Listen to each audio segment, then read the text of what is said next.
All right, welcome back to part two. Hope you're still with me here. Keep it going here. We're going to talk about how the pot did overall. $150 bet. Won $7 on that one. No, it's weird. We always get a lot more action on how people bet on individual matches instead of just the Ryder Cup overall. I always found that interesting. Prop bets. Knock on wood, I don't think a single called-in prop bet has cashed this entire year in the Masters, in the Open, and now in the Ryder Cup. We had an eagle on a par 4, which I thought was a good bet. That usually happens most year. That's why I gave even money on that. Usually number 2, you can even get one. I know I eagled 8 last year. There's a couple good chances. 2 or more matches to end 6-0. I gave fair odds on this. I went back and looked in years past. There has never been a Ryder Cup to have a match not finish 6-0. This is the first one in history. So those people who bet 2 or more, wrong. The Puzzy Steal to win 6-0 was very wrong. The Mambo to Jack to win 6-0 was apparently a Doc Puzzy putt away from cashing. And then the Blue to win matches 1, 3, 4 and win Cup did not cash. And the I can't think of the word for this. The negative correlation. Blue to win matches 4 to 8, but red to win the Ryder Cup. Negative correlation parlay. That probably should have been like 30 to 1 to happen. So $90 for the pot on the prop bets. They're always fun though. I like when you guys call those in, and I have some fun setting the odds with them. When it was all said and done, the pot won $353. I have to give a massive shout out to Doc Marangel and Alan Zielinski. They donated their winnings to the pot. We really appreciate you guys. You didn't have to do that. That was really nice of you. Just kind of reflecting on everything. Pine Meadows was in awesome shape. The greens are so good. That course is just in such good shape all the time. Red Lion went great. Steve and I always find ourselves in like a guessing game at Red Lion. We have to not only guess how much money the pot is going to end up with after Ryder Cup betting, we also have to guess how long to leave the open bar for, and we pretty much nailed it this year. I'll get to that in a little bit, but I thought Red Lion went awesome. After years of bouncing around, Hidden Valley, Pine Meadows, we had our worthy hosting the Ryder Cup party years. I think we've really found a good spot here with Pine Meadows and Red Lion. The fact that they can just block that bar off for us, watch some college football, have some good food and drinks. I just think we're really set with how that's run. Our on-course prizes, you'll see these below, $20 each. Love that this is done on Scrolf now. Makes my life a lot easier. AB on number 3, that was the closest second shot, 7 feet 1 inch. Laud, first swing of the day, and it stood up, number 7, 8 feet 1 inch. Pez had number 9. Hitting it to 3 feet to that back left pin is awesome. What a shot. Longest putt, T-Bone, box an 18-footer on number 12. Nice, T-Bone. Hand, 8 feet 7 on the tit. And Sav, 3 feet 10 on number 17. Final scoreboard. I don't know why that's like that. I don't know what was supposed to be there. So here's how the results broke down in the various formats. It's always interesting to look at. Billy D's team pretty handedly won the scramble. My team won the shamble. Better ball was halved. Front was halved. And here's the difference, really. He just made up some difference on the total. So really his teams won scramble by a big enough margin to overcome everything else being tight. And that gave him the 30-24 victory. This is something I love doing. Because the hindsight game, and yes, I know you might play it's not even match play, but some putts might have been conceded that other teams didn't concede, but we're essentially playing an 18-hole stroke play event here. So you can really go back and look at these pairings and be like, oh, if I would have paired this person against that pair, or even yourself, you can look like, oh, if I would have played that team, I would have won. So, I mean, I'm just going to go through this quickly. You can dive into this in more detail.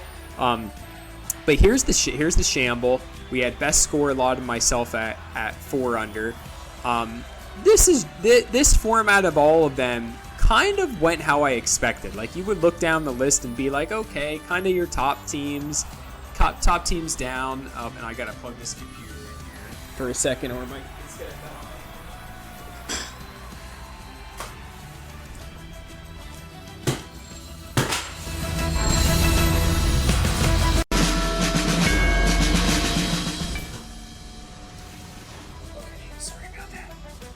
But that one was, of all the three formats, that was the one that was kind of like, okay, looking down at it, like, yeah, that makes sense. Better ball. We had Jones and Sav shot 2 under in better ball. And then you look at them like in another format, 3 over in Shamble. Like the much easier format of Shamble, and they beat themselves by 5 on that. So they were 1. Mambo and Jack 2 under in better ball. I mean, that was one of the teams drafted towards the bottom. They would have won points against everybody but Steve and Hand in that format.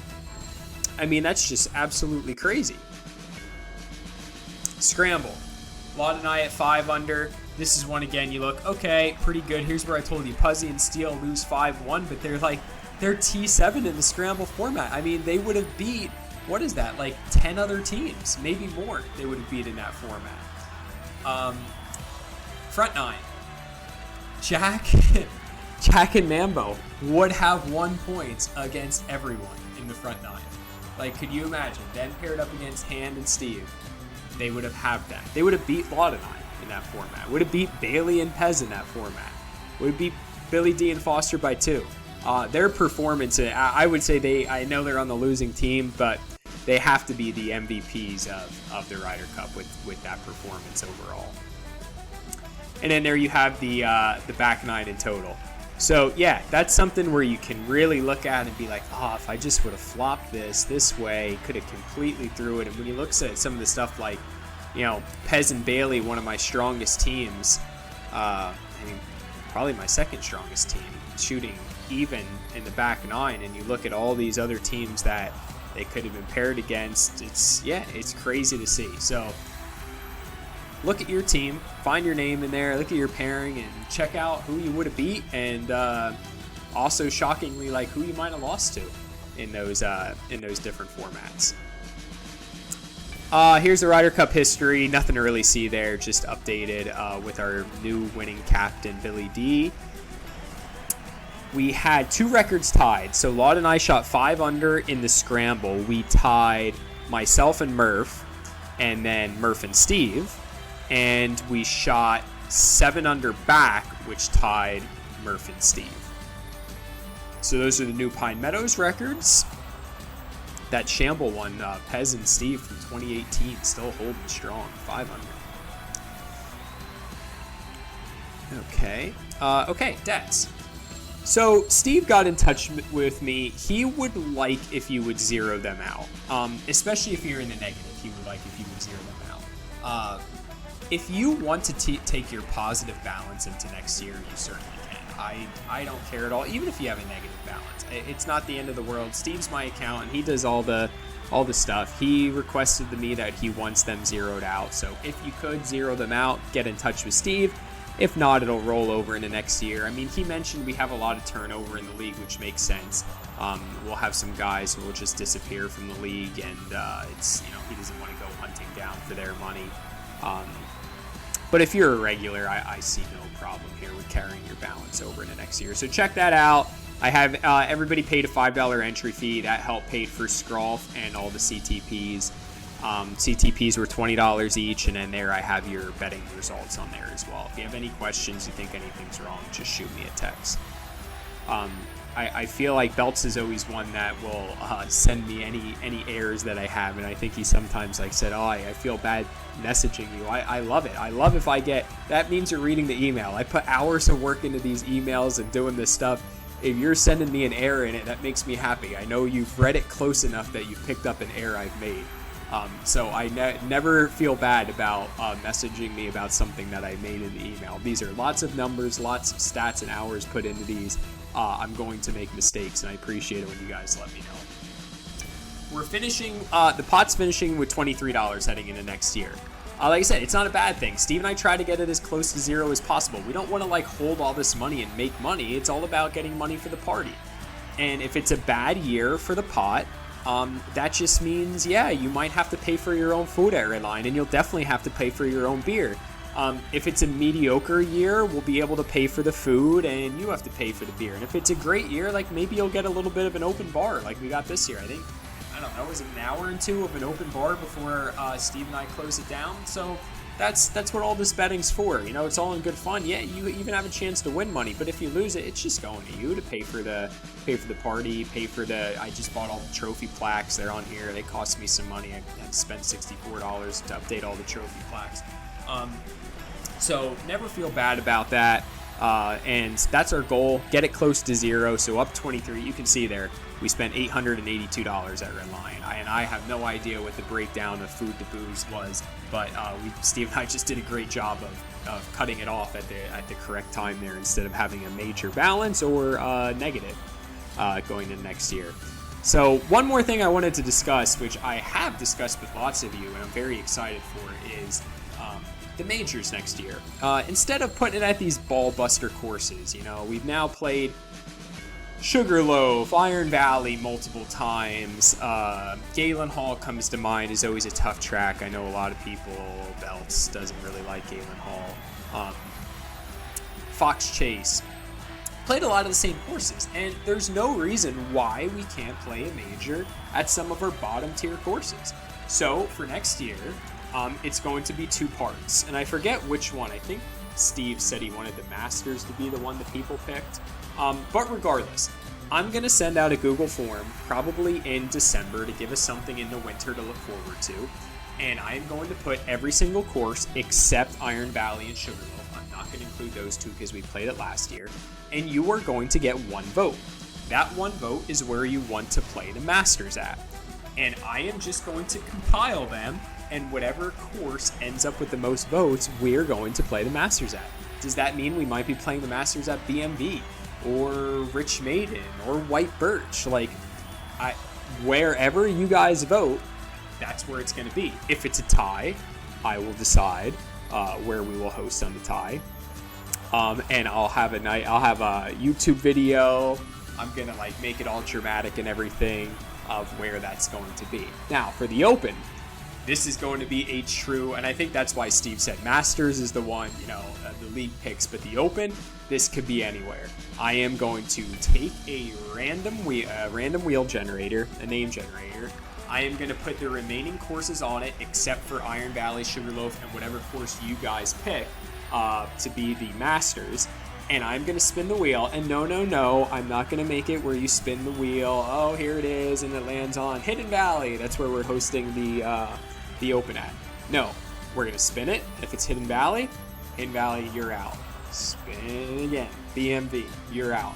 And I'm going to spin it and make it very dramatic as hell. We don't have anything else to do over the winter.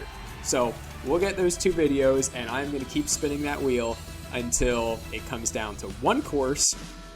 And listen, it could be something wild that people would never really vote for. I mean, Lebanon Valley hosting a major? Are you kidding me? Willow Hollow hosting a major? There's some wild choices that could be out there to host one next year. So I think that'll be fun. I think it'll also get a lot more people in the mix. Instead of hosting it at these ball busters that are really hard, where you have to golf your ball, you know, put it at some shorter courses. Get some of our guys who are, you know, Joe, perfect example, or even Doug in First Flight, you know, guys that have the average score the same as some of these other players, but are a little bit shorter, and they kind of get screwed in the majors. Well, now you're playing the tips at Rich Maiden, which are probably like 5,800 yards. You know, so I think that'll be really fun. I'm looking forward to that to next year, changing the majors up a little bit.